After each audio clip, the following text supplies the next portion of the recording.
সেই দিন আমার কুদরতের পা এভাবে লম্বা করে বলবো যে সেজদাতে। যারা দুনিয়ায় বেনামাজি ছিল সেজদা তো দিতে পারবে না, উল্টিয়ে পড়বে।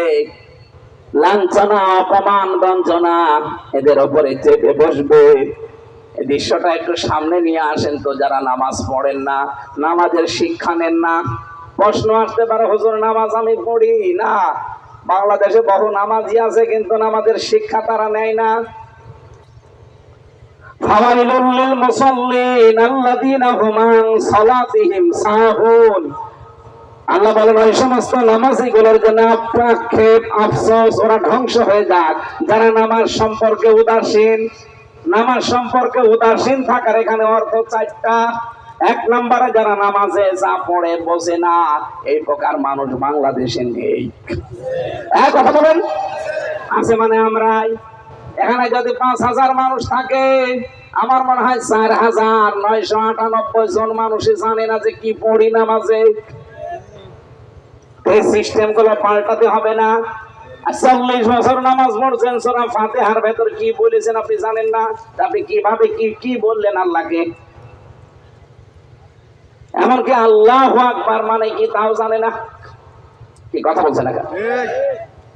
যদি আল্লাহু আকবার মানে কি আপনি জানতেন, তাহলে যুগ্ম কমিশনার হিন্দু বেটা মালায়ন বিপ্লব কুমার সরকার আগস্টের 5 তারিখের আগে 3 তারিখে ঘোষণা দিয়েছিল, নারায়ে তাকবীর আল্লাহু আকবার এটা জামাত ইসলামের স্লোগান, এই দেশে এটা চলবে না।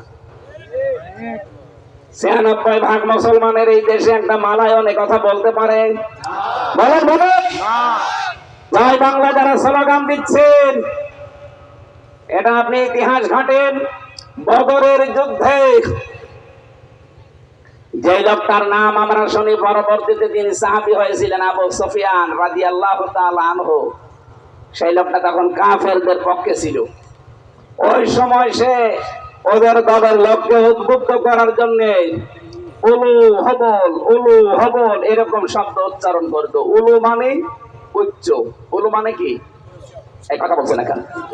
আর হবল ওদের দেবতার নাম, ওদের দেবতার নামকে উঁচা করতো, আর ওদের ভেতরে একটা স্পিরিট আসতো।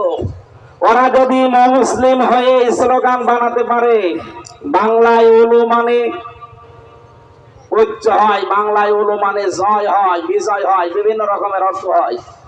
আর যারা জয় বাংলা বলে স্লোগান দেন, আমি আপনাকে অন্যদিকে নেওয়ার জন্য না, এই হাদিসটার সাথে মিলানোর জন্য বলছি, এটা একটা শিরকি কথা। জয় বাংলা, বাংলার জয়, এই কথাগুলো শিরকি কথা। বলেন না আপনি দেশ মানেন না। দেশ মানি না মানে দেশ কার? আল্লাহ আমাদেরকে দয়া করে এই দেশটা দিয়েছেন, এই পৃথিবীর সর্বপ্রথম জায়গা। আপনি ইতিহাস পড়লে দেখবেন এই সন্দ্বীপের নাম আছে। আমাদের আদম আলাইহিস সালামকে আল্লাহ যেখানে পাঠিয়েছিলেন তার নাম সারা